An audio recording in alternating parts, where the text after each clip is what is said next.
আসসালামু আলাইকুম প্রিয় বন্ধুরা, আপনারা দেখতেই পাচ্ছেন একজন পরিশ্রমী কৃষক। আসলেই শহরের মতো গ্রামের মানুষেরা তারা কঠোর পরিশ্রমী, তবুও তাদের মনে নেই কোনো দুঃখ, নেই কষ্ট।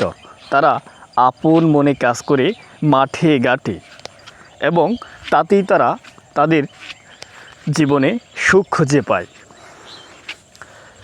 তাদের কাজের ব্যস্ততার শেষ নেই, কি সকাল কি দুপুর। দেখতেই পাচ্ছেন যে কৃষকটি, তার নাম সামাদ মাস্টার।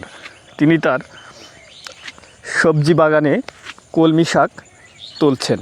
খুব সকালে ঘুম থেকে উঠে স্যার এই শাকগুলো তুলছেন, আর শাক তুলে তিনি চলে যাবেন বাজারে। আবারও নতুন এপিসোডে আপনাদের সাথে দেখা হবে প্রিয় বন্ধুরা। সে পর্যন্ত সকলেই ভালো থাকবেন। ধন্যবাদ।